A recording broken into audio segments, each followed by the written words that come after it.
Esta conferencia comenzará a grabarse.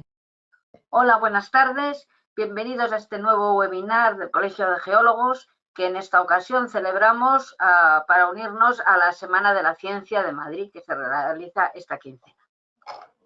La minería es una actividad necesaria, limpia y altamente tecnológica. Los que saben de medio ambiente apuestan por la minería. Es por esto que países tan respetuosos con el medio ambiente como pueda ser Canadá, Australia o Suecia han basado su desarrollo actualmente en la minería. Y nos preguntamos nosotros, ¿qué nos pasa en España que le estamos dando la espalda a esta actividad? La Semana de la Ciencia y la Innovación de Madrid, que es un evento de divulgación científica y participación ciudadana que organiza la Comunidad de Madrid a través de la Fundación para el Conocimiento de Madrid +D, su objetivo es involucrar activamente a los ciudadanos en la ciencia, la tecnología y la innovación. En esta ocasión, en esta nueva edición de este año, el lema es una ciencia para los grandes retos de la humanidad. Pues bien, en este sentido, el Colegio de Geólogos considera que el reto principal de nuestra sociedad es garantizar el suministro de materias primas minerales y la geología puede ser la solución. Es por esto que hemos invitado a Pablo Núñez para que nos hable de minería sostenible. Pablo Núñez sabe mucho de minería. Es el delegado del Colegio de Geólogos en Galicia y también es miembro de la Junta Directiva de la Cámara Minera de Galicia y presidente del Comité de Comunicación de la misma. Es licenciado en Ciencias Geológicas por la Universidad de Salamanca, colegiado de nuestro colegio desde que inició su andadura profesional a principios del año 2000. Es eurogeólogo desde el año pasado. En estos 20 años ha cosechado una amplia experiencia profesional desarrollando su labor en diferentes ámbitos en empresas de consultoría e ingeniería civil. Está especializado en el campo de la ingeniería, pero también y sobre todo en la exploración minera. En el ámbito de la minería ha formado parte de proyectos de investigación, de exploración, ha dirigido estudios de estabilidad y actualmente forma parte de un proyecto de investigación en minería metálica en Galicia, el proyecto TO. Ha impartido muchas charlas y conferencias sobre geología y minería y publicado artículos científicos sobre la materia. Ahora también está realizando sus trabajos para que lo conduzcan a obtener su doctorado en la Universidad de Oviedo, con el título del proyecto que tiene es Los yacimientos de sulfuros masivos VMS del distrito minero de Touro. VMS es de tipo masivo, de volcánicos masivos, de La Coruña. Y porque está trabajando en ese proyecto con la empresa Atalaya Mining, Cobre San Rafael. Y bueno, creo que ya está presentado Pablo y ya te doy la palabra. Bueno, pues muchas gracias, Esther.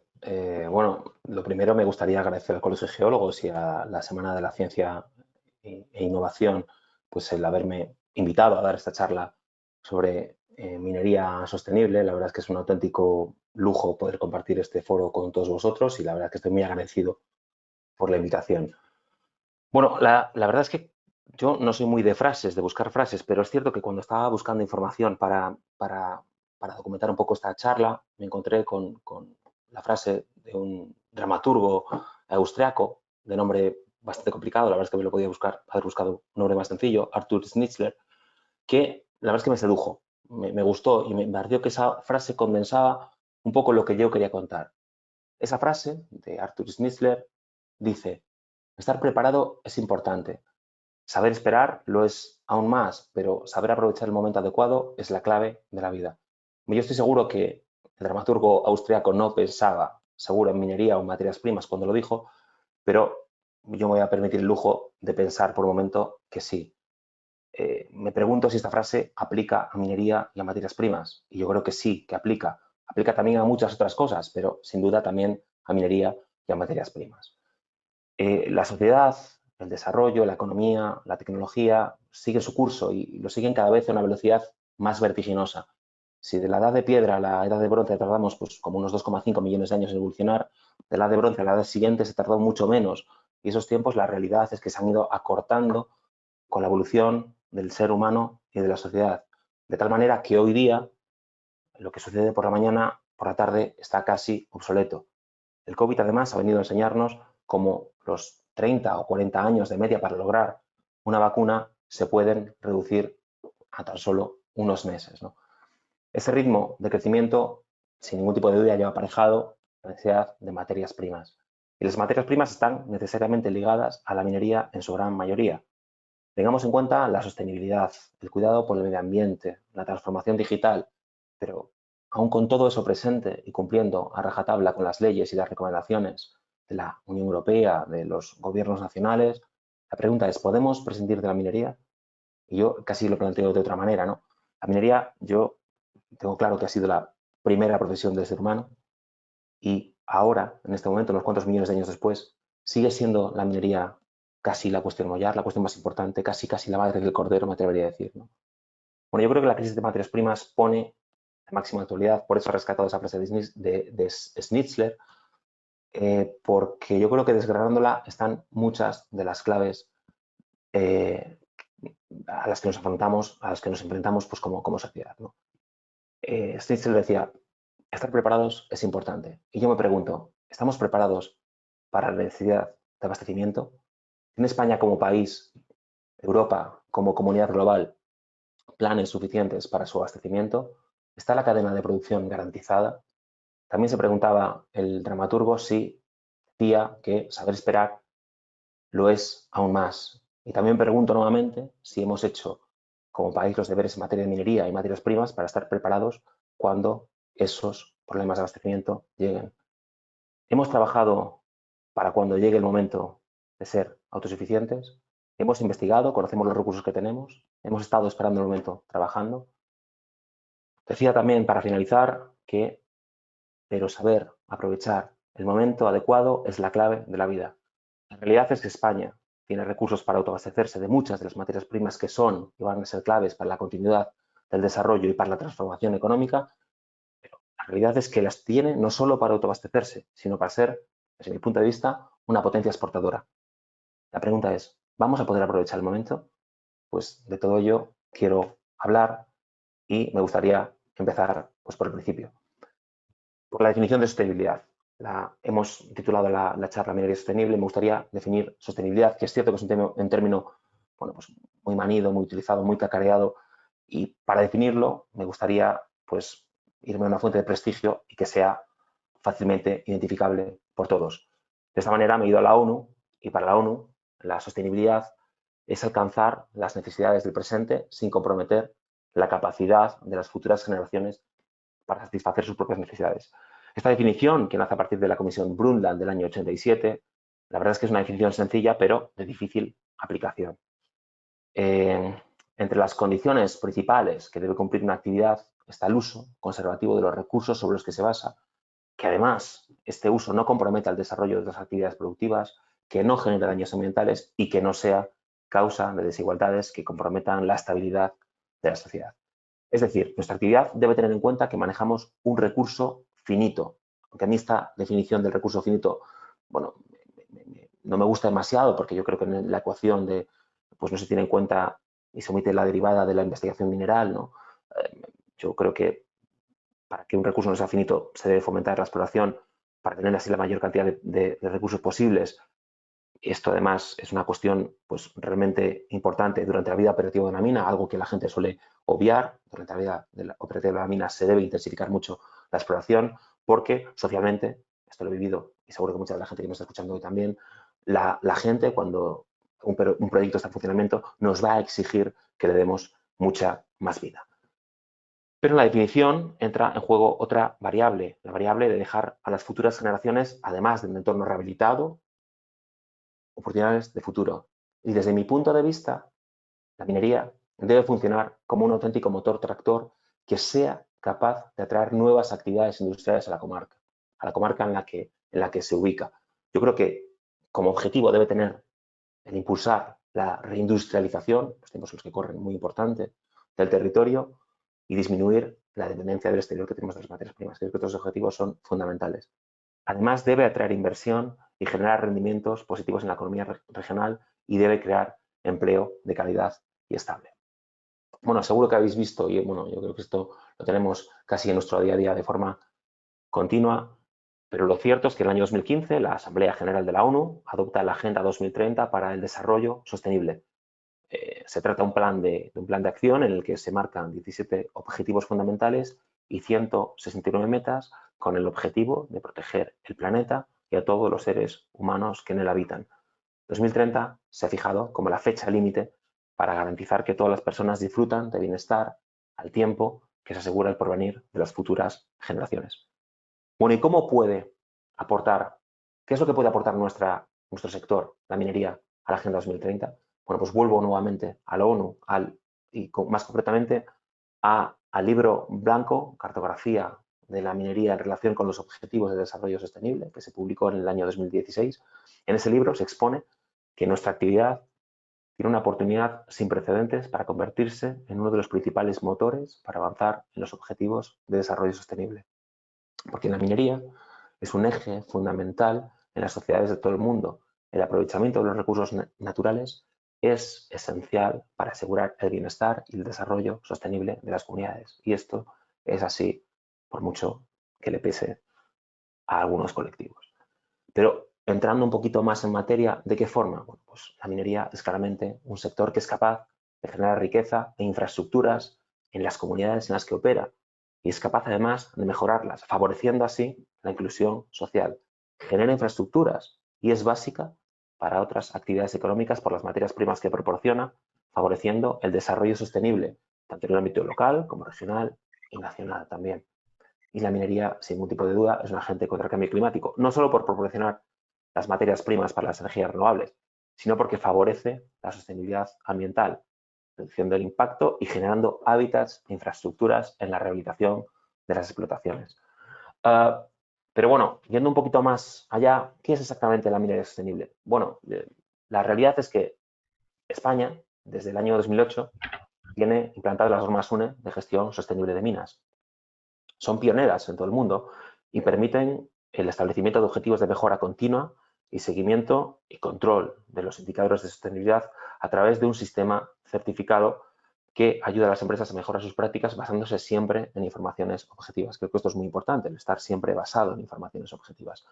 Esta norma tiene como criterios principales pues, la seguridad de suministro para la satisfacción de la demanda del producto, la aplicación de medidas para promover y mejorar la seguridad y la salud de los trabajadores. Esto es muy importante porque la realidad es que en Europa las actividades mineras tienen garantizada su seguridad jurídica, las mineras y cualquier actividad empresarial que se instale.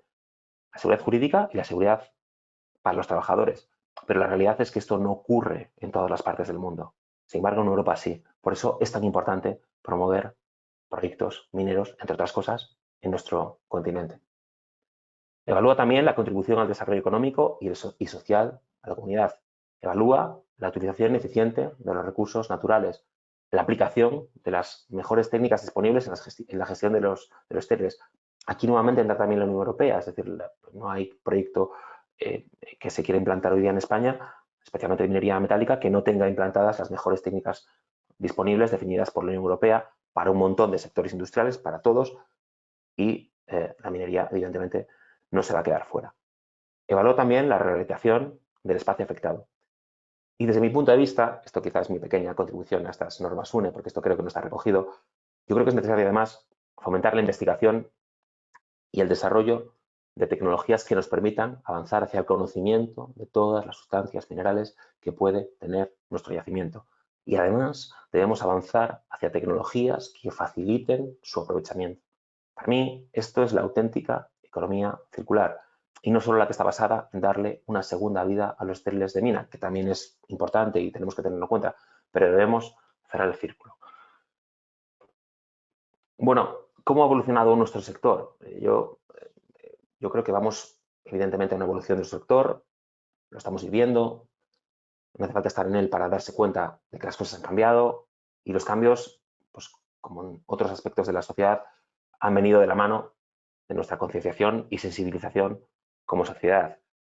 En los años 60, 70, 80 y quizá a principios de los 90, nuestra sociedad tenía una concepción clásica de la extracción mineral, ¿no? Estaba basada en enriquecer la sociedad, producir materias primas para el desarrollo, y de esta visión hemos avanzado a la minería verde, que tiene como objetivo, además del que teníamos en el pasado, pues hacer las cosas de forma compatible con el medio ambiente, protegiendo los ecosistemas y salvaguardando el capital natural de las comunidades. Y en este momento yo creo claramente, sin ningún tipo de duda, que nos encontramos en la época de la minería climática.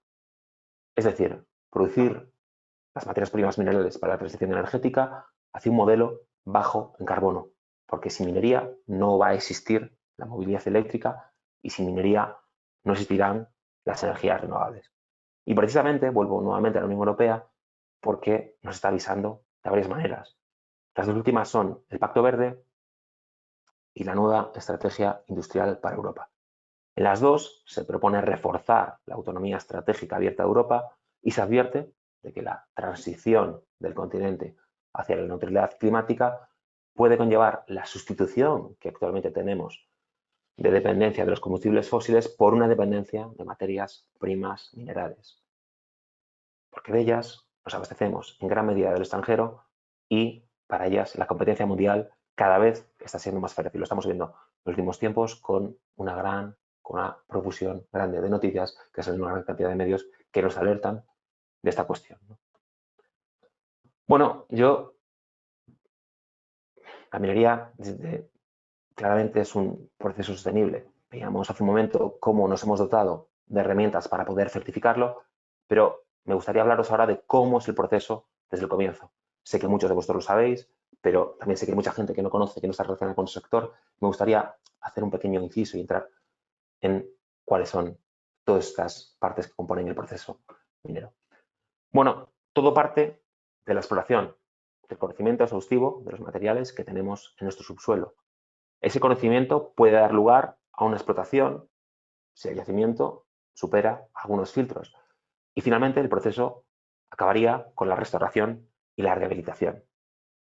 Comenzando por la exploración, bueno, pues, la exploración minera básicamente a lo que contribuye es a definir áreas de potencial mineral y al descubrimiento de nuevos depósitos o mejorar el conocimiento sobre los existentes. Es esencial para garantizar el suministro sostenible de los recursos esenciales, pero también es cierto que la exploración es una empresa económica de alto riesgo con tasas de éxito que son bajas y decrecientes. La realidad es que solo algunos de los indicios minerales tienen el potencial de desarrollarse por completo. En esta imagen podéis ver la tasa de éxito con respecto al perfil de riesgo geológico, con el avance de las diferentes fases, desde la exploración de un objetivo inicial previamente no investigado. Esto es algo que no suele ocurrir aquí en Europa, ocurre a veces. Los americanos y los ingleses son muy gráficos en estos conceptos y definen proyectos vírgenes, proyectos completamente nuevos, los llaman proyectos Greenfield o proyectos que se desarrollan sobre proyectos ya existentes, sobre antiguas minas que fueron abandonadas, sobre intentos de minas, y estos se llaman Brownfield. Europa es un continente de larga tradición histórica, evidentemente, y de larga tradición minera, por lo que la mayor parte de los proyectos se suelen desarrollar sobre proyectos brownfield, sobre proyectos ya existentes, pero también es cierto que todos los años se detectan nuevos depósitos minerales. Bueno, como vais viendo, como veis en ese gráfico, la posibilidad de éxito cuando comienza la exploración de un greenfield es de un 0,1%, va aumentando esa posibilidad de éxito con el descubrimiento, con las diferentes fases, con el desarrollo, con la construcción y efectivamente ya con el proyecto minero ya está consolidado, pero lo cierto es que un proyecto puede finalizar en cada una de esas etapas que tenéis ahí descritas. Y lo cierto también es que desde la primera fase a la última pueden pasar varios años. Bueno, ¿qué es la exploración minera? Pues la exploración minera básicamente es la búsqueda de un yacimiento mineral. Esto implica detectar anomalías, análisis, evaluación de muestras y básicamente las técnicas que utilizamos son técnicas directas, físicas o geológicas, indirectas, como geofísicas, geoquímicas. Hay trabajo de gabinete, uso de mapas, literatura. Es muy importante cuando vas a una zona a investigar, conocer las publicaciones, los mapas, los trabajos antiguos que hay sobre la zona en la que tú quieres investigar. En España esto lo ha hecho históricamente el IFME y la verdad es que tenemos una base cartográfica y de literatura pues bastante potente, ¿no? También es muy importante, por supuesto, centrarte en estudiar minas antiguas, pero también utilizamos técnicas con métodos aéreos, principalmente fotografía aérea, geofísica transportada, satélite, También utilizamos, los primeros probablemente, los métodos de superficie, principalmente geología, cartografías geológicas, pero también geofísicas terrestres. La idea es determinar el tamaño y el valor de un depósito mineral. Y para esto utilizamos técnicas que son similares a las de prospección, pero algo más refinadas. Todo esto implica muestreo, perforación, ensayos. Al final lo que queremos es estimar un tonelaje y la ley de un depósito mineral, hacer una estimación de reservas, y todo esto nos va a conducir a un estudio de viabilidad que servirá para determinar el resultado potencial del estudio como una decisión de abandonar o de seguir desarrollando el depósito. Dando un poquitín más en esas técnicas, dando 4 pinceladas, bueno, pues la geología básicamente consiste en identificar rocas mineralizadas o alteraciones que estén relacionadas. Trabajamos solamente con cartografías y lo ideal es de comienzo empezar en unas escalas de 1 a 10.000. Utilizamos técnicas geoquímicas también. La geoquímica consiste básicamente en el hallazgo de anomalías. Las concentraciones de metales en los suelos, en los sedimentos, en aguas, en plantas, se ajustan a valores que son más bien bajos. Esto es lo que se podría llamar valores normales, pero los yacimientos minerales son rarezas de la naturaleza. Es decir, son concentraciones anormalmente elevadas de elementos químicos. Estos datos llevados a un sistema de información geográfica nos dan una información clara y definida de dónde están las principales anomalías, dónde están las principales concentraciones de los elementos que estamos buscando. Utilizamos técnicas geofísicas, hay una gran variedad y es muy importante conocer el tipo de depósito que estás estudiando o que estás buscando, si tienes la suerte de saberlo, para utilizar una u otra técnica. Y estas técnicas a lo que nos conducen, a lo que nos llevan es a disminuir progresivamente el tamaño del área investigada en el que un cuerpo mineral se puede encontrar dentro de un blanco aproximadamente de 5 kilómetros cuadrados que puede ser definido por sondeos.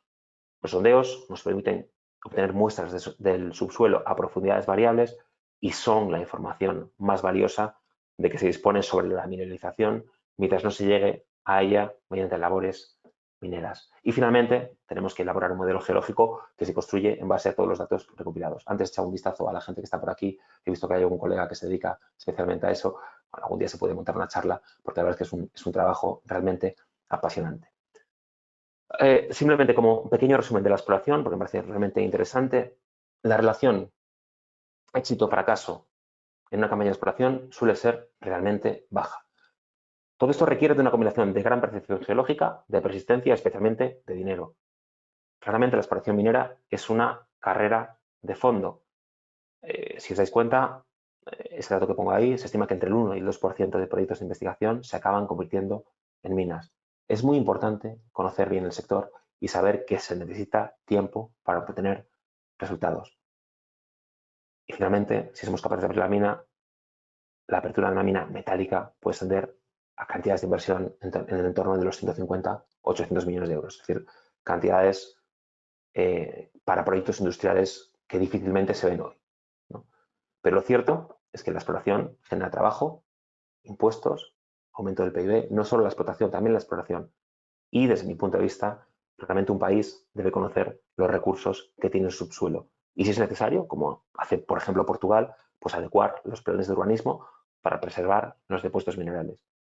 Yo creo que las urbanizaciones se pueden construir casi en cualquier lugar, sin embargo, pues la caprichosa naturaleza ha querido que un yacimiento se encuentre en el lugar en el que está.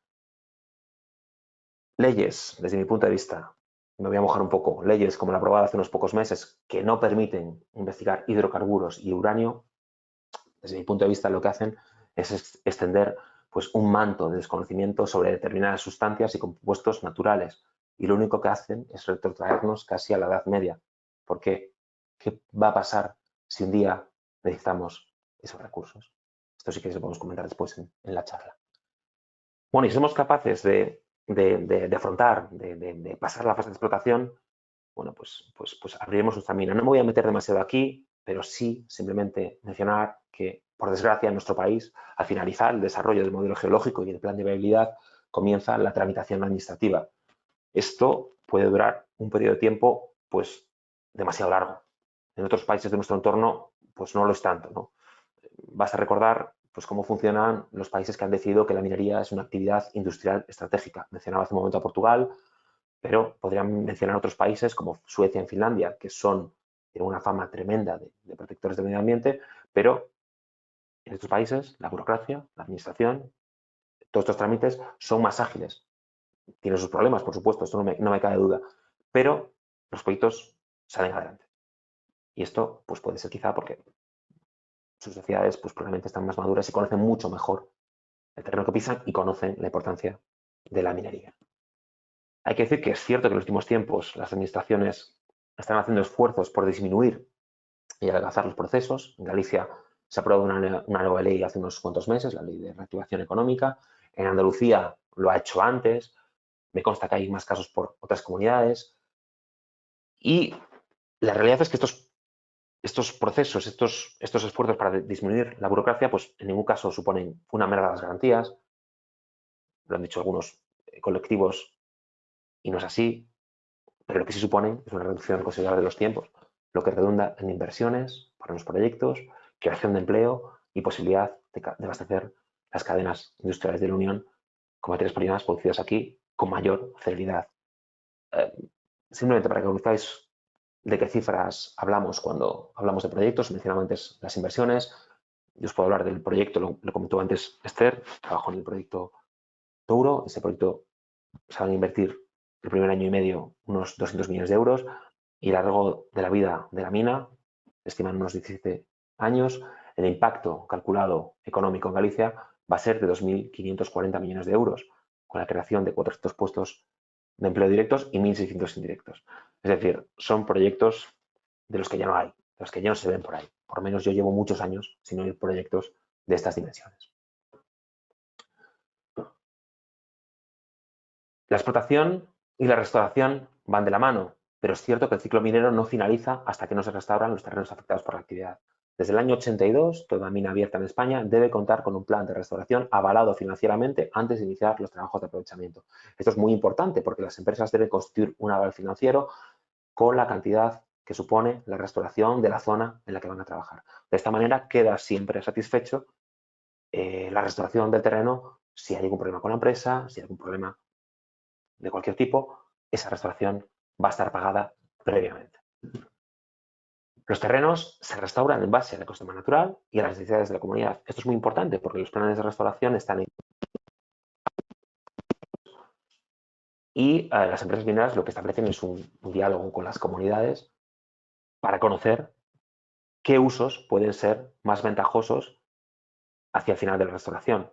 Cada 5 años existe la obligación de adecuar y de actualizar estos planes precisamente con esta idea, con la idea de centrarlos y que sean lo más útiles posibles para las comunidades. Y un detalle que es muy importante es que en nuestro país, por supuesto que se utilizan las mejores técnicas de restauración, yo creo que no hay ningún proyecto tampoco que no lleve incluida la técnica de minería de transferencia. Esto implica que la restauración se realiza a medida que se va aprovechando el mineral. No se espera al final para hacer una restauración integral. La restauración siempre se va realizando en paralelo a la explotación. Me gustaría contaros un par de casos de éxito de restauraciones mineras, porque los hay y son casos de éxito a nivel internacional. El primero es el Parque de la Naturaleza de Cabárceno, seguro que muchos de vosotros lo conocéis, pero hay mucha gente que no se da cuenta o no sabe que esto en su día fue una antigua mina de hierro. Hoy día son 750 hectáreas que están ocupadas por más de 700 especies y yo creo que, sobre todo los que tienen hijos pequeños y demás, nadie duda que es una atracción turística y contribuye al desarrollo social y económico de la zona, ¿no? Mi entorno pues han ido varias veces a Cabárceno y bueno, pues la gente se desplaza allí para conocer y para ver este parque que es único, ¿no? Y la realidad es que en su momento tuvo muchos problemas también para poder desarrollarse. Casi seguro que hoy nadie se acuerda, pero fue objeto de choques políticos y hoy nadie niega que fue un proyecto genial. Incluso el gobierno actual de la región, que en su momento bueno, pues se opuso claramente y hoy lo define como proyecto genial.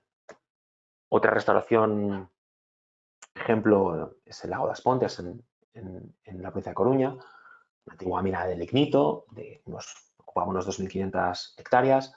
Hoy día es el lago artificial más grande de Europa.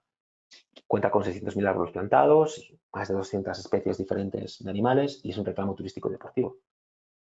Y lo veis en esa imagen que tenéis ahí, se ha hecho una playa y no sé si sabéis que el año pasado le concedieron la bandera azul. La verdad es que es un activo social, cultural y económico de primer nivel para la comarca. Este fin de semana, por ejemplo, salía en prensa pues, el concello del Ayuntamiento de Las Pontes y se congratulaban del gran verano que habían tenido, en parte gracias a la concesión de la bandera azul, con visitas de gente de la comarca, de Galicia y de muchas partes de España. Bueno, y para finalizar, con la cuestión de la sostenibilidad, me gustaría ir a esta definición que da Oyarzún y con la que, bueno, me parece muy interesante y para establecer elementos de debate y demás, ¿no? Para Oyarzún, la sostenibilidad es la última condición de la minería moderna. Para alcanzarla se deben cumplir una serie de condiciones, las tenéis ahí. A mí la que más me interesa en este momento es la última, la aceptabilidad de la minería por parte de la opinión pública, que es la política NIMBY, por su acrónimo en inglés, Not in my backyard, no mi patio trasero. Bueno, estamos viendo en los últimos tiempos que parece que nuestra actividad, pues parece que se trata de una actividad impropia de países que han superado pues, cierto nivel de vida, ¿no? La actividad minera. Y parece que ahora esa sociedad parece que quiere disfrutarlo sin interferencias. Parece que la minería se ha quedado para países en vías de desarrollo. Y la verdad es que esto está ocurriendo a pesar de que yo creo que si una persona está medianamente informada, medianamente enterada y tiene cierta capacidad de visualización de lo que pasa en su entorno, se da cuenta que la minería es fundamental para la supervivencia de nuestra sociedad. Yo en la sala en la que estoy levanto la cabeza y solo veo minería, ¿no? Ya no solo son los metales, es el hormigón, los cristales, los espejos. Alguien podrá decirme que la madera no, la madera efectivamente no, pero también es cierto que la madera, para poder trabajarla, son necesarias herramientas metálicas que salen de una mina. Es decir, la minería es fundamental, pero el rechazo a las actividades mineras parece que se ha convertido en una moda, en una especie de demostración pública de sensibilidad ambiental. Yo no digo que no haya que explicar, es que hay que explicar los proyectos y es normal que generen controversia, pero voy a los colectivos que no permiten que le explique esas cosas, porque para mucha gente esa sensibilidad ambiental se ha transformado en casi una religión fundamentalista. Y en esas condiciones es casi imposible dar argumentos racionales en una discusión. Los debates están tremendamente apasionados, en muchos casos politizados, y en esas condiciones tú no puedes tener un diálogo tranquilo, pausado y poniendo sobre la mesa todos los criterios que son necesarios para poder afrontar pues, un problema, un debate, una cuestión. ¿Qué no es donde está el problema? Puede estar en la educación. Es cierto que, pues la mayor parte de la gente pasa con la mayor parte de las actividades también, ¿eh? No sabe de dónde salen las cosas, no sabe de dónde viene la electricidad que le llega a casa, dónde llega Internet, pues dónde se obtienen los metales. Bueno, pues quizá la cuestión esté en la comunicación. Para que nuestra sociedad no se quede únicamente con el mensaje negativo que por fuerza parece que lleva aparejado hoy cualquier proyecto minero, pues en Galicia, lo comentaba antes Esther en la presentación, pues las instituciones que veis en la imagen, pues hemos creado la plataforma Minería Sostenible de Galicia, ¿no? Nuestra intención es, pues coordinar esfuerzos y crear una plataforma de encuentro que represente al sector de la extracción pues, de una manera muy amplia. Como veis, están empresas, están profesionales y está conocimiento, ¿no? Está la Universidad de Vigo, la Universidad de Coruña, tenemos el apoyo del IGME. Bueno, no es la única iniciativa. En estos momentos, promovido por Primigea, se está lanzando Minería y Vida a nivel nacional. Creo que es muy positivo y que va a ayudar a que la gente conozca de primera mano nuestro sector. Y yo creo que nadie puede prescindir de los minerales ni de la forma de extraerlos. Y nadie puede abstraerse de que hoy día la minería es un auténtico motor socioeconómico. Bueno, esos son ejemplos de las láminas, de la información que lanzamos en redes sociales, ¿no? La idea es poner el punto de vista minero en todo lo que nos rodea, ¿no? Y bueno, pues lo podéis buscar en redes sociales, ese es el logo, y bueno, pues la verdad es que estamos sacando bastante información todas las semanas, ¿no? Con este punto me gustaría hacer un pequeño inciso, una pequeña derivación para analizar el papel de las materias primas en la transición energética. Es evidente que ahora mismo hay una serie de emisiones a la atmósfera de gases de efecto invernadero que, funcionan como gas en la atmósfera que actúa como un vidrio en un invernadero. Absorbe la energía y el calor del Sol que se irradia desde la superficie de la Tierra. Esto queda atrapado en la atmósfera y evita que se escape al espacio. Este proceso es la razón principal del efecto invernadero, que mantiene la temperatura de la Tierra más caliente de lo que sería de otra manera. Es evidente que muchos de los gases de efecto invernadero se producen naturalmente en la atmósfera, pero la actividad humana genera también cantidades grandes. Ahí tenéis pues, los principales sectores que generan los gases de efecto invernadero. La lista está comandada por la energía. Tenéis también los subsectores. Estos datos son del 2016. Quizás este gráfico está un poco cargado y podemos ir al siguiente, en el que se ve de forma resumida esos datos, donde están las principales emisiones de gases de efecto invernadero.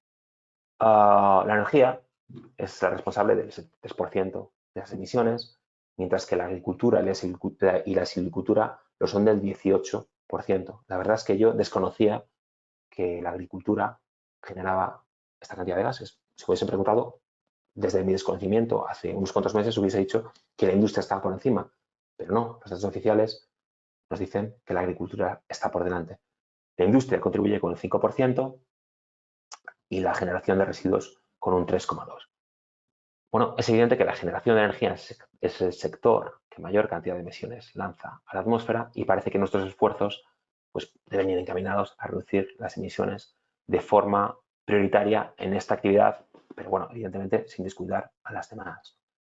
Bueno, ¿cuáles son los principales países emisores de gases de efecto invernadero? Pues la Unión Europea es el tercer mayor emisor detrás de China y Estados Unidos, seguido de Rusia e Indonesia. Dentro de la Unión, España es el sexto país con mayores emisiones y lo que es evidente y a nadie se le escapa es que los gases de efecto invernadero pues, permanecen en la atmósfera por periodos que van desde algunos años hasta miles de años y que evidentemente tienen un impacto mundial sin importar dónde fueron emitidos por primera vez, con lo cual hay que actuar claramente en lo local, ¿no? Parece que tenemos un reto, parece evidente, ¿no? Es reducir esa cantidad de gases de efecto invernadero, principalmente generados por el sector de la energía, y esto nos retrotrae, nos lanza nuevamente a los objetivos, a dos de los objetivos de la Agenda 2030. Por un lado, está el garantizar el acceso a una energía alcanzable, segura y sostenible, y por otro lado, reducir esas emisiones procedentes del sector energético. ¿Cómo conseguirlo? Bueno, pues en los países hay dos vías, ¿no? Por un lado hay que actuar en los países en los que el acceso a la electricidad está garantizado. Este reto va a tener que ver con la calidad, con el coste y con el impacto ambiental de la energía. Y por otro lado, el reto está en los países en vías de desarrollo. Aquí el objetivo principal es garantizar el acceso a las fuentes modernas de energía a todas las personas.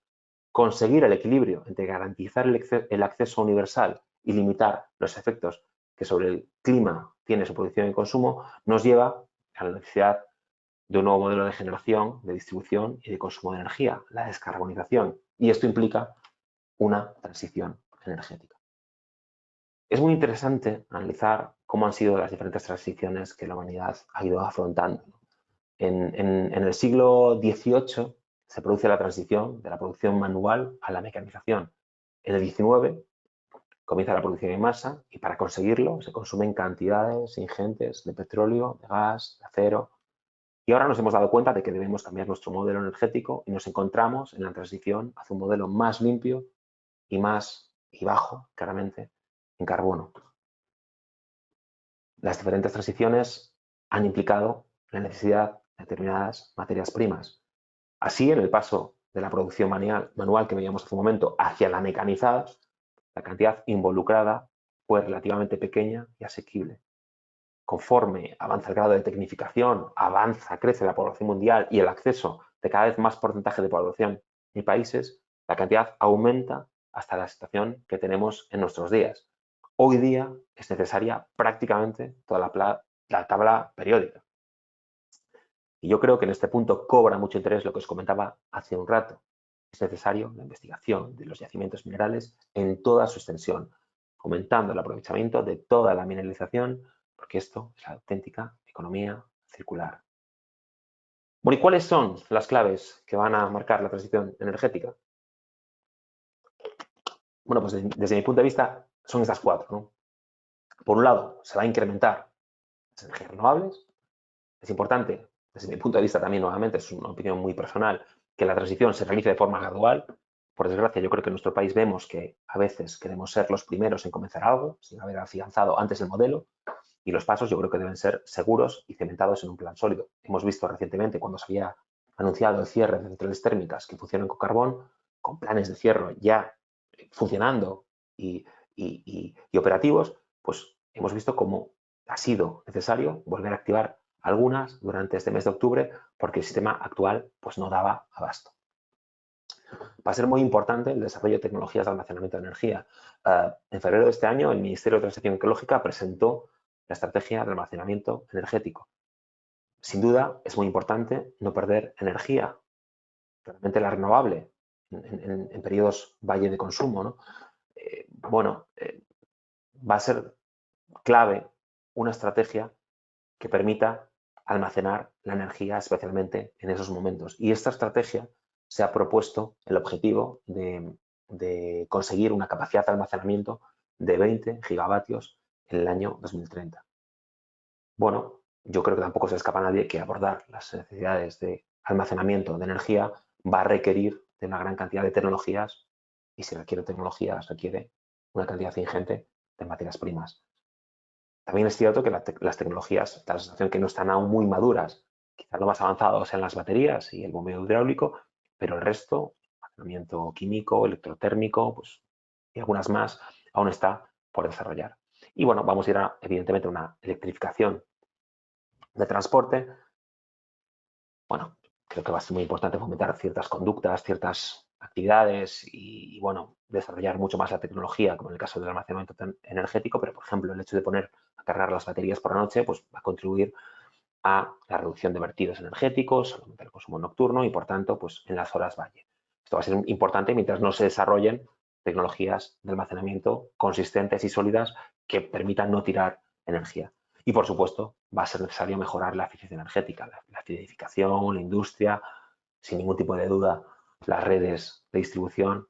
Los retos son amplios, la transición va a ser profunda. Ahora me gustaría hablaros de cómo de importante es el suministro de esas materias primas. Lo he contado, lo he repetido varias veces, pero bueno, podemos ver ahora qué mensajes nos envían. Uno de ellos es la iniciativa, creo que es la más interesante, la más clara, la más tajante para nosotros como europeos, es la iniciativa para las materias primas lanzada en el año 2008. Hemos visto los retos que tenemos como sociedad y, bueno, pues es interesante seguir los avisos y los pasos que la Unión viene lanzando. Las primas como esenciales para un desarrollo sostenible de nuestra sociedad, porque el acceso a las materias primas minerales y su obtención a precios asequibles son fundamentales para el funcionamiento de la economía del continente.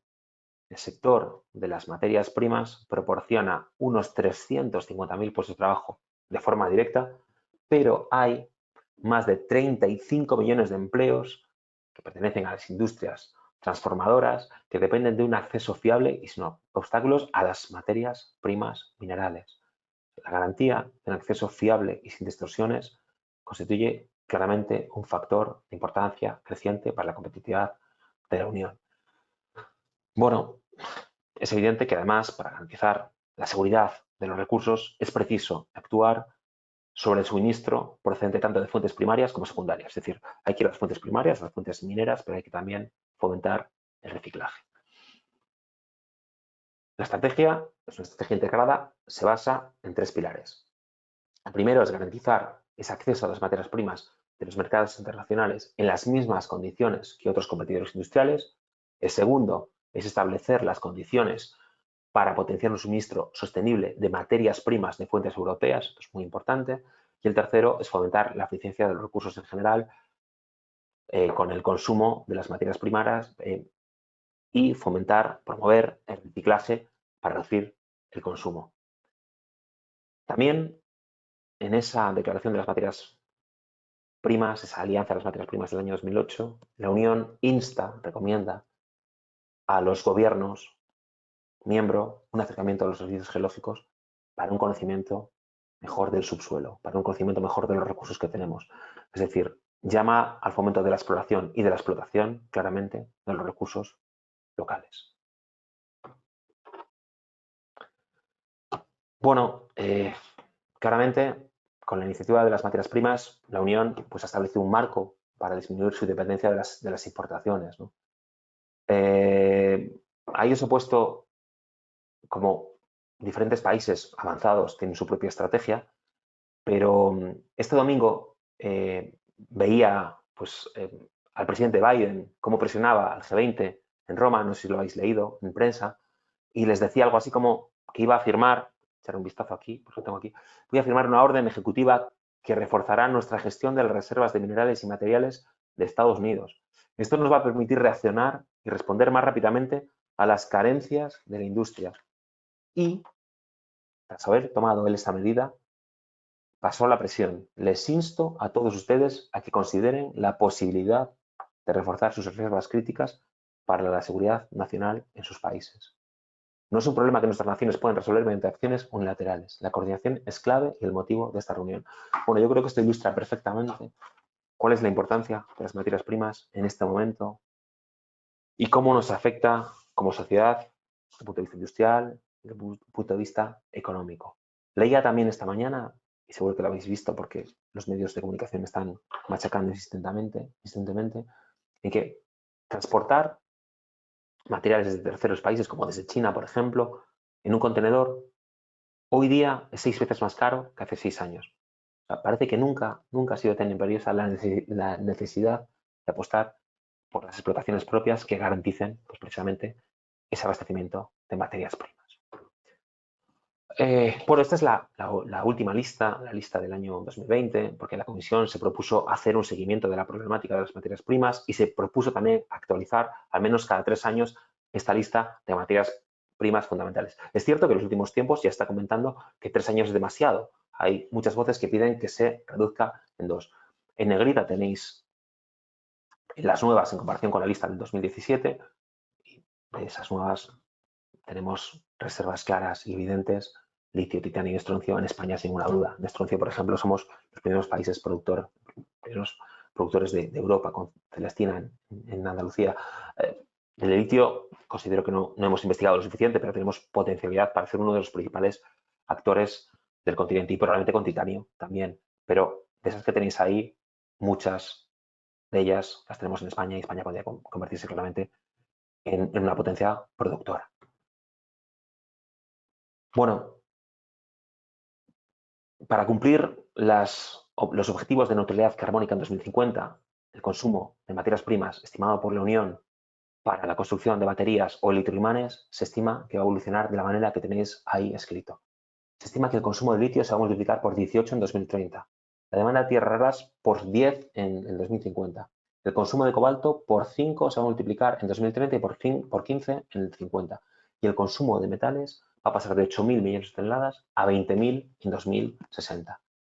Y ahí a la derecha tenéis un gráfico en el que, de la tabla de materias primas extraído de la tabla de materias primas de la Unión Europea del año 18, en el que se ilustra la demanda actual del cobre y la demanda prevista en el año 2030 para diferentes tecnologías verdes: viento, paneles solares y red eléctrica. Para las dos últimas se estima un crecimiento del uso del cobre del 286 y el 222%. Bueno, es evidente que la descarbonización va a ser uno de los impulsores clave de muchas de las cadenas de valor de las materias primas. Por ejemplo, para construir un coche eléctrico se necesita 4 veces más cobre que para uno de motor térmico. El cobalto y el litio van a ser fundamentales en las estrategias de almacenamiento. Es evidente que estamos viviendo un superciclo de las materias primas, y que el sector de las materias primas además representa la base de toda la industria, porque, como también nos dice la Unión, la industria se abastece más de un 80% de materias primas procedentes de minería. En el gráfico de la derecha veis cómo la Unión es altamente dependiente de países terceros para sus materias primas esenciales.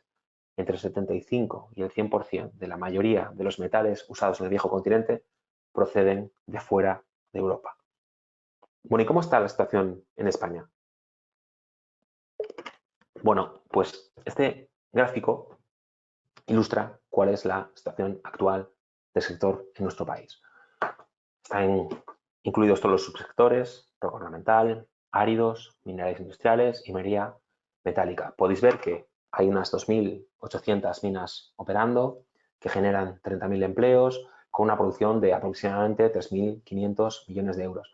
Como veis, abajo a la izquierda somos el primer productor europeo de pizarra, con las explotaciones de Galicia y del oeste de León. Muy importante en yeso también. De hecho, hay una gran cantidad de yacimientos de yeso en España, ¿no?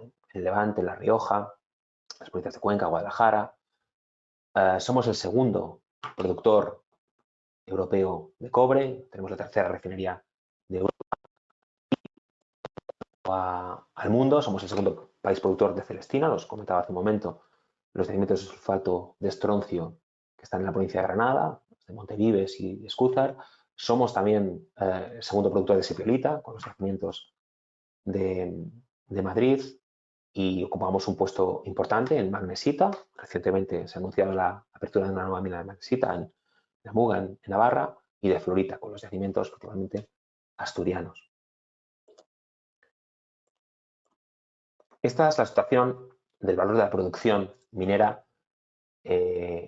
con los últimos datos oficiales de la estadística del año 2019. Ahí tenéis en la columna comparado los últimos datos oficiales con los del año anterior y veis que las dos comunidades que crecen en minería son Andalucía principalmente, que es el gran motor de la minería de nuestro país, y Galicia de forma modesta. El resto de comunidades ocupan una posición fuerte, pero con tendencia a la baja entre el año 18 y el año 19. Pero lo cierto es que España sigue siendo el primer país de la Unión Europea en reservas de cobre, de plomo, de oro, plata, probablemente los segundos en hierro, estaño, zinc, y los terceros en wolframio y probablemente litio. Si investigásemos más todos estos recursos, seguro que afianzaríamos estos datos. Es evidente que Andalucía lidera la producción minera y lo hace gracias a la minería metálica. El sector minero andaluz genera anualmente más de 10.000 puestos de trabajo directo que ascienden hasta los 40.000 empleos entre directos, indirectos e inducidos. Solo en el año 2020 se procesaron 21 millones de toneladas de mineral y las exportaciones superaron los 1.400 millones de euros. Es decir, yo creo que el ejemplo de Andalucía ilustra perfectamente cómo puede servir de motor socioeconómico para las demás comunidades el decidirse y el comenzar la explotación de recursos de minería metálica. Bueno, todo esto ha permitido que la Junta de Andalucía de minería metálica, pues como una auténtica bendición industrial. Esto lo publicaron hace unos pocos meses en su página oficial. Bueno, ¿y cuáles, qué minas tenemos actualmente activas en España? Bueno, aquí he recogido principalmente, tenemos, como os contaba, las minas de Andalucía, las minas de producción principalmente de cobre, con las Cruces, Río Tinto y Matsa, Aguas Teñidas. He puesto ahí la mina de Sanfinx, pero es cierto que la mina de Sanfinx en la provincia de La Coruña, en Noia, pues en este momento no está funcionando. Tuvo un comienzo prometedor, pero en este momento está parado por diferentes problemas. Está funcionando la mina de Oro del Valle, la mina de Los Santos y además y La Parrilla. Yo creo que son muy pocos proyectos para el potencial que nuestro país tiene. ¿Qué nuevos proyectos hay? Bueno, pues los nuevos proyectos tenéis ahí marcados.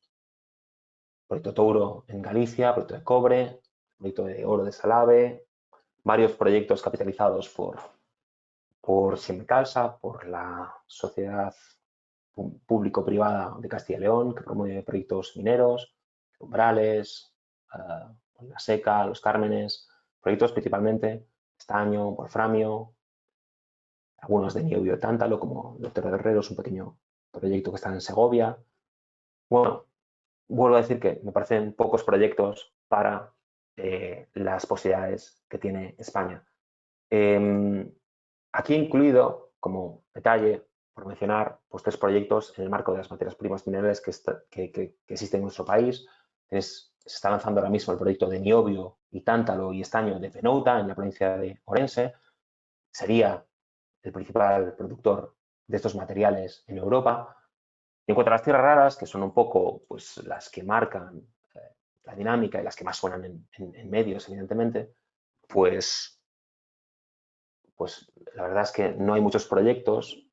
Destacan los yacimientos de la Serra do Galiñeiro, al sur de Pontevedra, y un proyecto que tuvo visos de salir, Matamulas, en Ciudad Real, pero finalmente pues se quedó simplemente en proyecto. Pero es cierto que nunca ha existido actividad extractiva para este recurso, aunque existen una gran cantidad de yacimientos, de indicios que contienen estos elementos. Ahí a la derecha, abajo a la derecha, tenéis un plano en el que se analiza el potencial petrologénico de tierras raras en Europa, un plano publicado por el Servicio Geológico sueco. Bueno, veis que España pues, tiene varias zonas con gran potencial.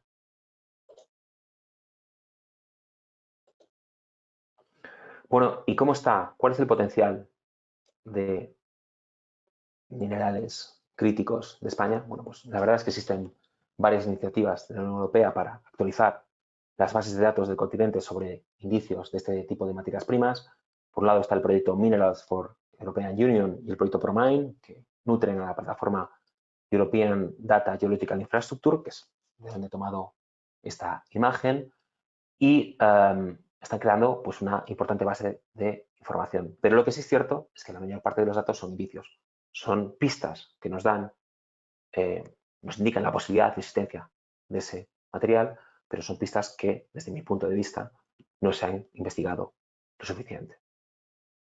Es necesario fomentar la investigación para conocer mucho mejor los recursos de que contamos. Volvemos nuevamente a la alianza de las materias primas y a ese recordatorio que nos hacía y a esa recomendación que nos hacía la Unión Europea del acercamiento a los servicios geológicos nacionales. Es cierto también que actualmente GeoEra está realizando estudios de mayor detalle y en los que está incluyendo el potencial de los fondos marinos. Bueno, consultando diferentes fuentes, el colegio, el IGME, y mis apreciaciones y las de muchos de mis colegas, yo creo que coincidimos en estos puntos. Esta es la situación actual del sector en España. Como os comentaba, yo desde mi punto de vista y desde el punto de vista de las instituciones que os he comentado, las reservas y los recursos de materias primas se encuentran, el conocimiento está muy fragmentado. En ocasiones es obsoleto porque no se ha sostenido un esfuerzo en la materia de investigación. Es decir, desde hace muchos años no se refuerzan las investigaciones y la mayor parte de las investigaciones que tenemos para muchos materiales datan de los años 80. Algunos depósitos, como depósitos de estaño y metales preciosos, son conocidos, pero evidentemente estos recursos se deben actualizar en función de las nuevas técnicas. Esto no se está teniendo en cuenta y se deben tener además en cuenta los precios de mercado y se debe promover, como os comentaba antes, la investigación metalúrgica para el aprovechamiento de yacimientos complejos. Existen indicios suficientes de los recursos de litio y cobalto níquel. Aquí también están presentes las tierras raras, el tántalo, el cobre, elementos del grupo del platino que sin ningún tipo de duda tienen un gran valor añadido. Creo que es fundamental el potencial minero en relación con las necesidades de suministro. Es cierto que algunas comunidades también están dando pasos en esta línea. Yo conozco las iniciativas de Andalucía, que desde hace ya unos cuantos años cuenta con su propia estrategia minera, con un apartado propio para elementos críticos, definidos críticos como la Unión Europea, y me consta que Galicia está dando los primeros pasos para construir su primera estrategia. Creo que eso es muy interesante, poner negro sobre blanco a dónde quieres ir y qué quieres hacer. Bueno, y para finalizar, me gustaría hablar del futuro. ¿Qué objetivos tenemos, no? Bueno, yo creo que los objetivos son situar a España como territorio estratégico para cubrir las necesidades de materiales fundamentales para Europa, ¿no? Yo creo que, sin ningún tipo de duda, debemos impulsar la reindustrialización del territorio. Sabemos que vivimos, lo decía hace un par de semanas la ministra de Trabajo, estamos viviendo una auténtica crisis industrial.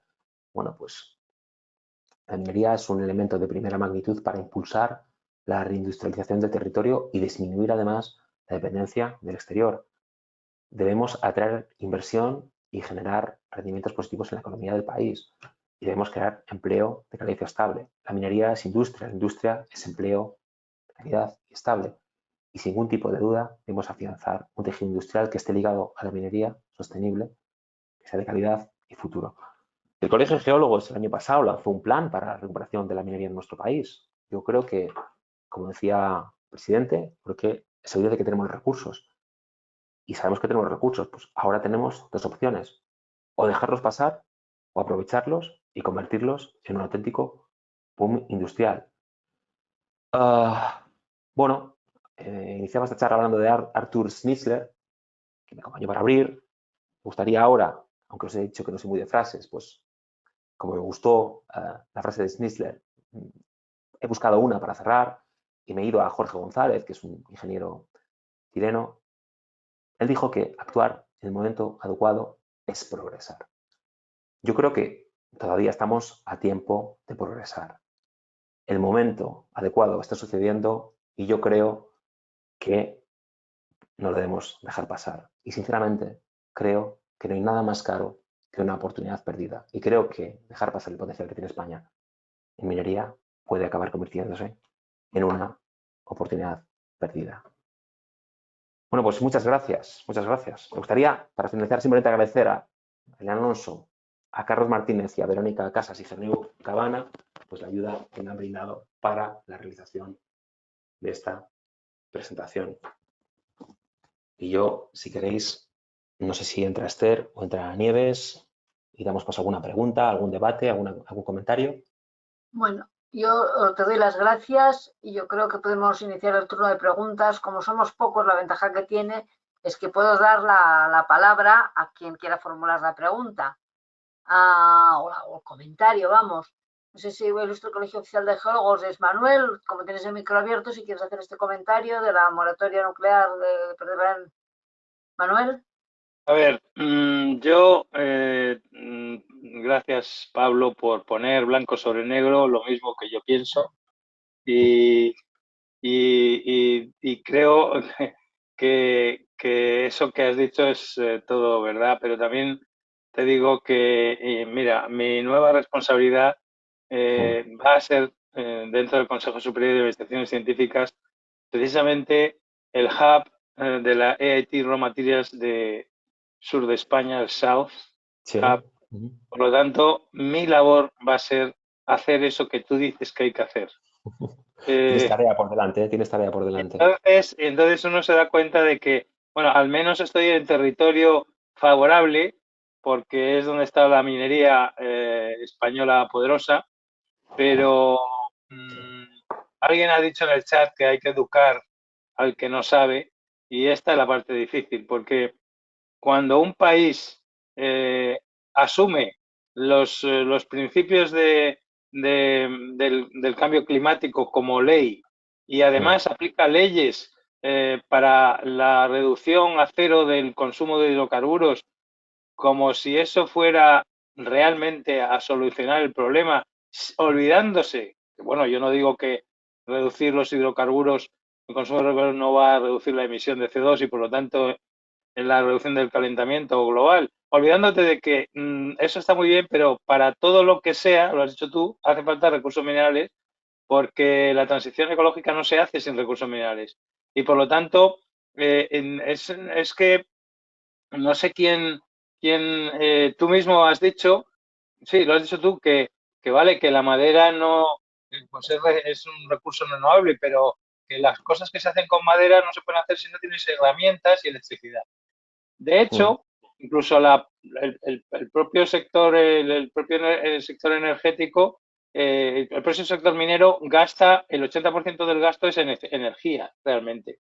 Por lo tanto, la producción de energía debería ser la prioridad y la producción de energía solo con renovables y sin grandes tasas de almacenamiento, como está ocurriendo ahora en España y en el mundo en general, porque no es fácil almacenar energía, pues no es muy posible. Entonces, yo problema que tienes, Pablo, es que predicas entre conversos. Y claro, predicar entre conversos Ya. implica que nosotros estamos totalmente de acuerdo con ellas. Estaría bien que hubiera algún ecologista o alguien que se opone Sí, para yo que he lanzado. pero claro, si lo has dicho antes, cuando sus principios científicos se basan en la fe, pues entonces ya no hay nada que hacer, porque la fe puede ser que mueva montañas, pero sinceramente no es ciencia. Entonces, no hay manera de convencer a la gente de Matamulas de que allí no se va a producir ningún impacto ambiental irreversible, porque de hecho eso era una gravera que está llena de monacita desde siempre, por lo tanto es una gravera que lo que voy a hacer es coger la gravera, lavar, cribarla, sacar la monacita y luego ya el tratamiento de esa monacita se puede hacer en España o no.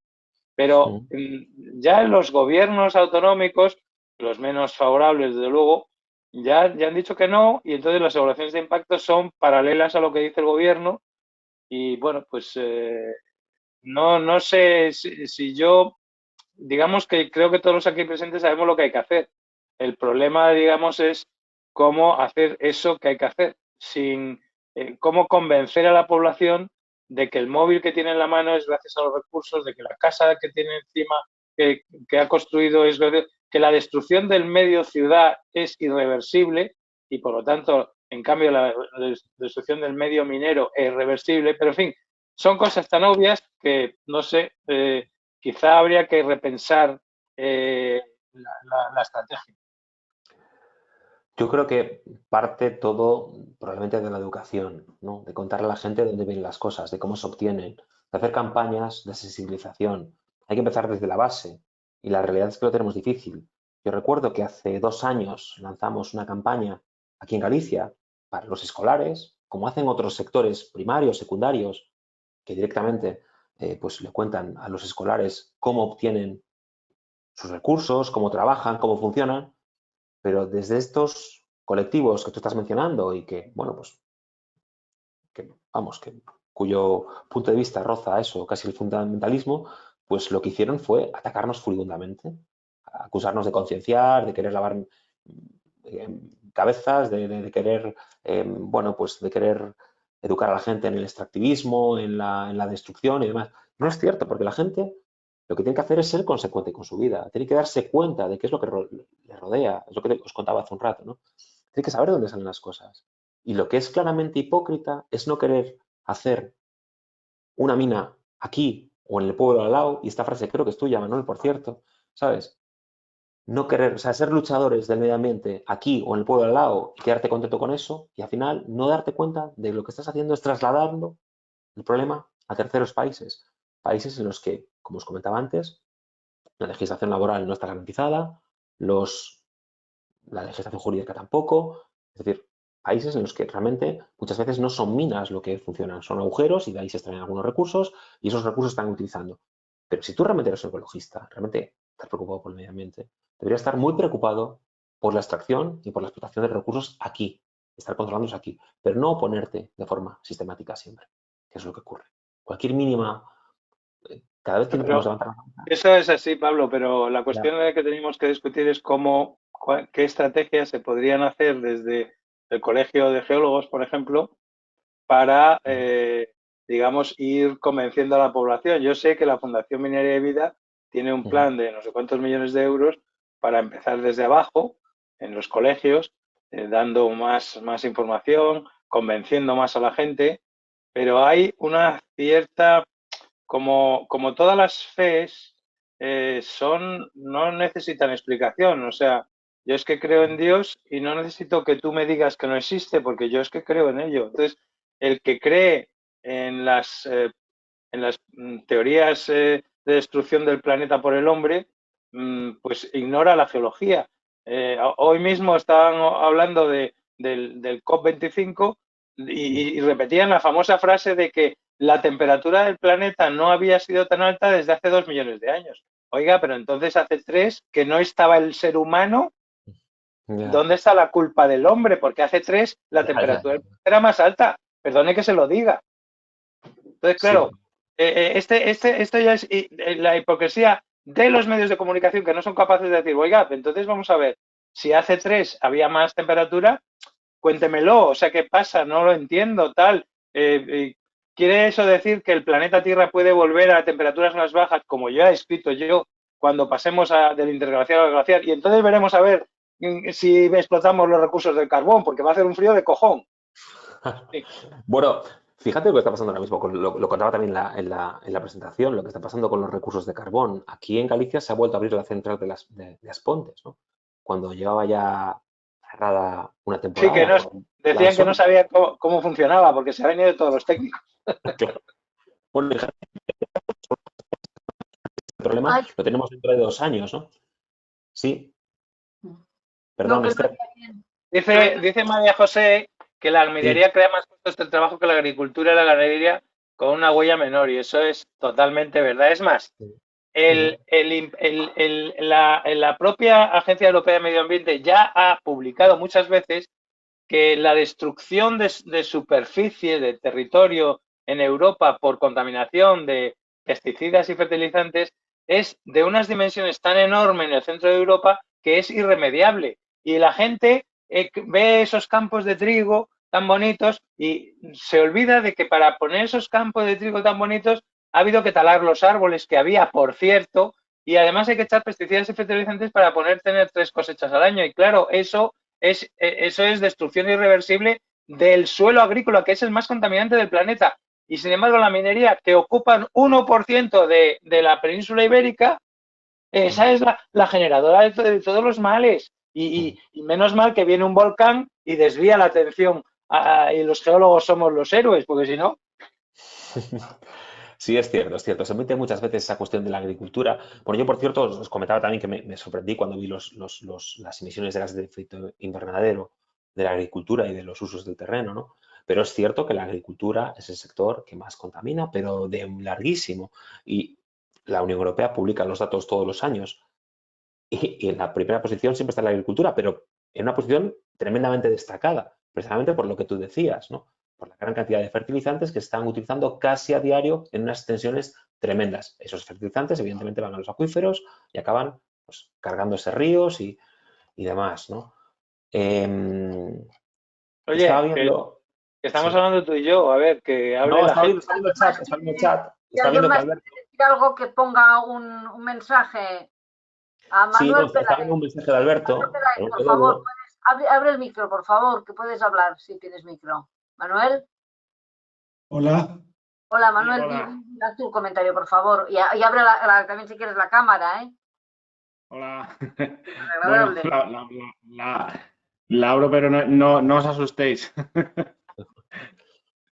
Hola, ¿qué tal? Hola, soy Manuel Peláez de la empresa Drill con Perforaciones España. Y bueno, sí, es muy, muy interesante todo lo que estáis y lo que habéis dicho durante esta conferencia, esta charla, porque sí es cierto, y yo por lo que a nosotros nos respecta como empresa de exploración, todos estos ataques a la minería pues nos influyen exponencialmente, ¿no? Y bueno, está muy bien, está muy bien. Y una de las frases que has dicho sobre la persona que hace y redacta el informe en contra de la minería, lo está haciendo con un laptop de última generación, con baterías de litio, con pantallas que usan el coltán y bueno, ¿por qué no lo escribe en papel con carbón? Pero bueno, es curioso, es curioso. con lo que tenemos que vivir a día de hoy. Efectivamente. Yo esta charla... Sí, te decía Manuel que yo esta charla la he tenido varias veces con colectivos, aquí en Galicia especialmente, y en el transcurso de la conversación muchas veces te dicen, oye, aquí la leche es un producto muy importante y muy enraizado y tal. Y te dicen, oye, ¿pero tú qué piensas? ¿Que la leche sale del supermercado? Y jodido te llega a decirles, oye, pero ¿y tú qué piensas? ¿Que el móvil que utilizas sale directamente de la tienda? ¿Sabes que la cantidad de exploración, de explotación, de investigación que hay que hacer para que tú puedas tener el móvil? ¿Por qué no te planteas eso? ¿Y por qué no te planteas que esto lo puedes hacer aquí, generar empleo de calidad, fomentar la industria, alimentar las cadenas industriales de la Unión, que como comentábamos, se nutren en un 80% de materia. ¿Por qué no te planteas estas cosas? Pero bueno, está moda y es complicado, ¿eh? Es difícil descargar a la gente. Y como dice Manuel, me hubiese gustado que hubiese alguien, pues probablemente también. Es cierto que solemos hablar de conversos y es una de las cuestiones que intentamos hacer cuando montamos nuestros eventos en minería sostenible. Intentamos ampliar el abanico precisamente pues para que haya debate, para que haya diálogo, ¿no? Entonces, bueno, es complicado, Manuel, claramente. Y vosotros que os dedicáis a la perforación tenéis una tarea difícil. Sois los primeros en llegar. Muy difícil, porque Sí, los primeros en llegar y casi los últimos en irnos. Casi. efectivamente. Sí, porque yo contaba también que la María exploración... José, por favor, María José Romero, ¿estás en Australia o estás ahora en España? Hola. Hola. Llevo en España un año porque a mi padre le dio un ictus y me tuve que venir a cuidarlo. Pero he trabajado en Australia desde 1996. O sea que mi Oli, experiencia minera es toda en Australia. ¿eres geóloga? Sí, soy hidrogeóloga. Bueno, he hecho geología de exploración Sí, y recursos, pero también he hecho hidrogeología. muy bien, Mm. muy bien, muy bien. Yo, Trabajabas en minería, Y mi deduzco, ¿no? experiencia allí es lo mismo que pasa aquí. La gente de medio ambiente, desgraciadamente, no quieren ver lo que tienen delante de ellos. No sé, no sé, por ejemplo, cosas como cuando sale un nuevo modelo de iPhone, las Sí, colas durante toda la noche para comprar el nuevo modelo, sí, y luego seguramente que si le preguntas a alguno de esos que están en la cola para comprar el último modelo y que cambian de iPhone cada vez que Apple saca un nuevo modelo, seguro que si se les pregunta son todos defensores del medio ambiente, en contra de la minería.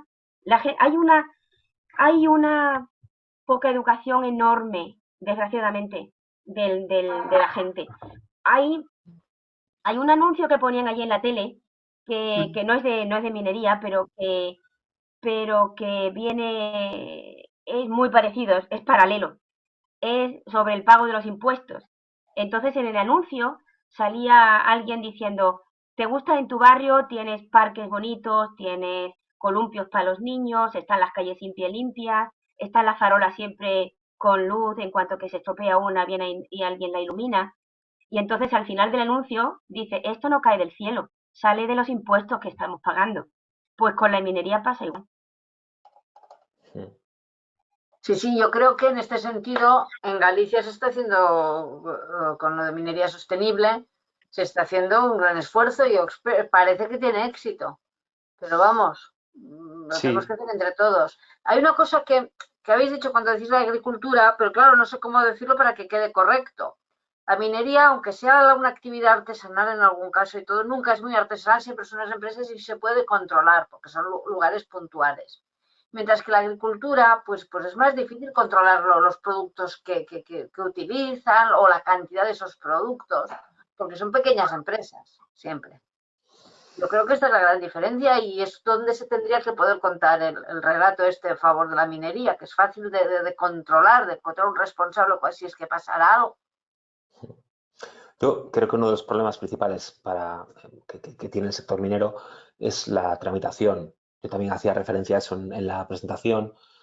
Los periodos son demasiado largos. Sí, Es cierto que hay iniciativas ahora para adelgazar esos trámites burocráticos, administrativos, pero los periodos son demasiado largos. Y esto les suele dar bastante cancha a estos colectivos que suelen ser bastante racionales, porque realmente yo he intentado hablar muchas veces con ellos, pero lo cierto es que no atienden a razones.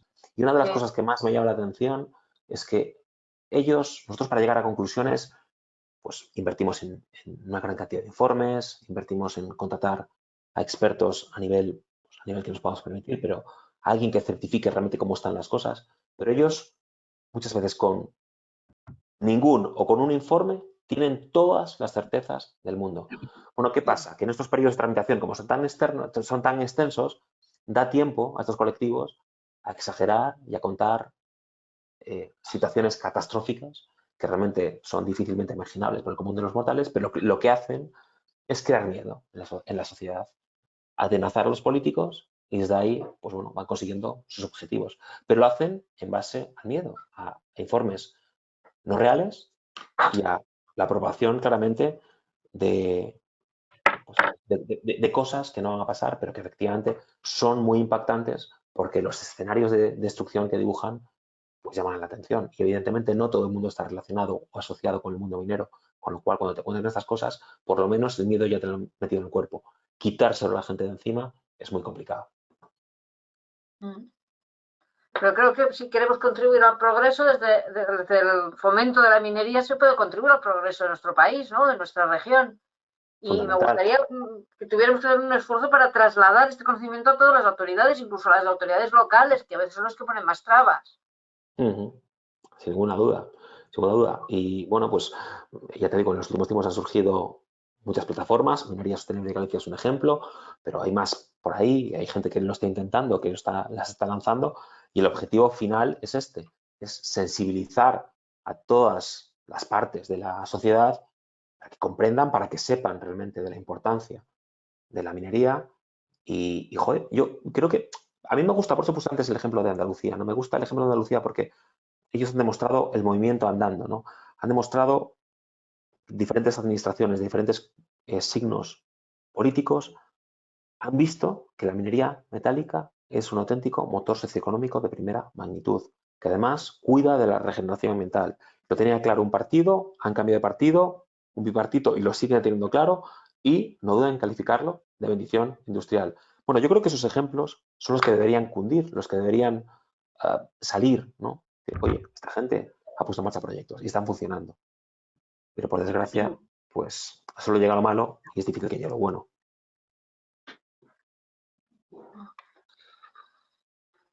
¿Alguien más quiere hacer algún comentario? Guillermo, no, bueno. Bueno. Oye, María José, ¿me podrías poner tu correo para tener contacto contigo? En privado o aquí en el chat. En el chat nos preguntaba Alberto Lobo también si yo pensaba que desde los operadores mineros, tras algunos proyectos abortados, se tiene que hacer algo de las lecciones aprendidas. Por ejemplo, en algunos países la licencia social se inicia a la par de los estudios técnicos de perfectabilidad. Bueno, pues yo creo que sí. Yo hace, bueno, no mucho tiempo en una charla que di, comentaba que desde mi punto de vista los primeros técnicos que deben llegar a un proyecto minero deben ser el geólogo, porque es normalmente quien hace la investigación minera, puede ser también un ingeniero de minas, por supuesto, pero debe ir de un responsable de comunicación. Yo creo que la comunicación con el entorno social debe ser, desde el primer momento, fluida y clara, ¿no? Debe establecerse una relación clara y debe conocer la comunidad qué es lo que vas a hacer. Yo, desde mi punto de vista, este debe ser el modo de actuar. Y no sé, Alberto, si vas por ahí un poco también, ¿no? Sí, un poco también por coger el testigo, no sé quién lo decía, el funcionario del ilustre o el presidente del colegio, que decía que todos comemos de la misma mano y en mi caso estoy vinculado a proyectos mineros, pero simplemente por dejar algo en la mochila nuestra, ¿no? Que algo también estaremos haciendo mal. Claro. Cuando todo no vale echarle la culpa siempre al mismo lado, ¿no? Algo se podrá hacer de lección aprendida para no caer en la misma piedra y supongo que lo veis vosotros, mismo yacimiento, misma commodity, mismo partido político, pero sin embargo en uno empuja y el otro le ponen trabas o piedras o palos en las ruedas, ¿no? Y supongo que el estándar ambiental que tenéis a un lado y a otro de la península no debe definir mucho en cuanto al estándar que proponéis, ¿no? En ambas operaciones. Sin embargo, en uno has recibido buenas calificaciones, es ejemplo de nuevas tecnologías, de mejores técnicas disponibles y en otro pues estáis ahí sudando la gota gorda. Es cierto, es cierto. Por eso, bueno, pues esto habla bastante pues probablemente de la politización, pero tienes tu razón de que, oye, tenemos que ver la situación en conjunto y tenemos que analizar qué es lo que hemos hecho mal, porque seguro que hemos hecho cosas mal. Pero bueno, por eso yo planteo una comunicación inicial siempre con todos los grupos de interés desde el primer momento. Por lo menos creo que tiene que haber alguien de comunicación, alguien que conozca el terreno, que mapee y que sepa en qué escenario te estás moviendo y que sepa capaz de detectar las amenazas y las debilidades que existen y también las potencialidades que existen en ese entorno. Pero por desgracia, lo que subyace un poco es lo que tú decías, Alberto, la cuestión de la politización, ¿no? Dos proyectos que son análogos, uno en Andalucía, Río Tinto, y otro en Galicia, Touro, pues fíjate los problemas de tramitación que están teniendo, ¿no? En uno mucho más sencillo y el otro pues mucho más complicado. Y lo que es cierto también es que las plataformas, los grupos ecologistas, los grupos que están en contra de todos estos proyectos, lo que sí han hecho en los últimos años es unirse para atacarlo todo de forma conjunta. Yo creo que también estamos viendo ahora mismo que ya no solo es una cuestión minera, es una cuestión, está tocando los eólicos. Yo creo que casi cualquier actividad industrial que se quiera poner en marcha es discutida. Las únicas que no son discutidas, y no todas, son las que ya están funcionando. Pero hoy día estas plataformas, yo creo que la mayor parte de ellas, habiendo algunas que son, oye, gente seria y gente con la que se puede hablar, la mayor parte basan su éxito en el ruido. En el ruido, y ese ruido casi siempre lleva aparejada una subvención. Entonces, bueno, pues yo creo que el modelo tal como está funcionando pues es complicado y es difícil. Perdona, ¿qué has dicho? ¿Que el ruido lleva aparejada qué? Una subvención. Es decir, que estas agrupaciones ecologistas básicamente no viven de las cuotas de sus asociados, viven de las subvenciones que le dan los gobiernos locales, autonómicos, nacionales. Y esta es la realidad. Bueno, he visto algunas veces que hay una fundación, no sé qué, que sería para proteger algo y luego se mueven en contra de otra cosa que no lo entiendo. Claro, después es que seguro que lo habéis visto todos. Después se dan cobertura y apoyo para diferentes proyectos, para diferentes actividades. Les vale tanto la minería como los eólicos. Mira, yo hace poco hablaba con una periodista de una agencia que estaba haciendo un artículo sobre minería en España y ella era totalmente lega en la materia, no conocía para nada el sector, ¿no? Entonces hablo con gente del sector, conmigo y con algunos compañeros más, y hablo con colectivos ecologistas. Y después ella me reconoció que, bueno, tendría cierta tendencia al ecologismo, por supuesto, y tal, pero que después de tener varias charlas con ellos, cambió un poco su punto de vista, porque se dio cuenta que los criterios, los argumentos que exponían para estar en contra de todas estas cosas eran siempre los mismos independientemente del proyecto. Daba la sensación que no conocían los proyectos, que daba igual lo que fuese, que simplemente el anuncio de un posible proyecto minero ya era motivo suficiente para desenterrar el hacha de guerra y lanzar todos los ataques y toda la maquinaria contra ese proyecto, sin conocerlo y ya, pues como os comentaba antes, comenzando a dibujar todas estos escenarios de destrucción, ¿no? Bueno, pues esto es un poco cómo funciona la cosa. Sí, porque ocurre bien con una línea eléctrica o con, ¿no? También, exacto. Aquí, ahora mismo yo creo que en Galicia hay plataformas para casi todo.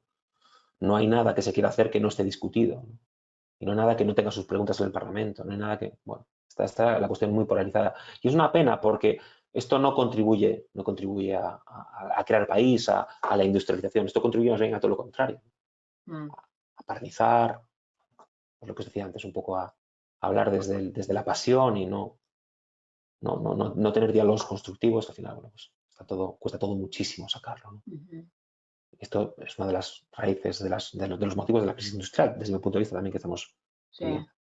Bueno, yo creo que lo que hemos dicho todo el rato, que dice Manuel también, que estamos hablando, supongo que, bueno, convencidos que todos los oyentes son, o los que están escuchando, sí. son geólogos, no sabemos quiénes son, pero bueno. Claro, pero y tenemos que abrirnos a la sociedad. Este discurso hay que conseguir que llegue a la población en general. Lo que ha dicho esta chica, María Jobo, me da igual. Que en Australia lo que hacían, la iniciativa que hacían era invitar a los familiares a conocer los proyectos y todo, pero claro, también serían en cierta manera también convencidos. Claro, cuando vives del sector vas a estar ya claramente lanzado, ¿no? Ya vas a tener claramente un punto de vista ya. Es fundamental intentar abrirse a... Y de ahí la cuestión de la educación, ¿eh?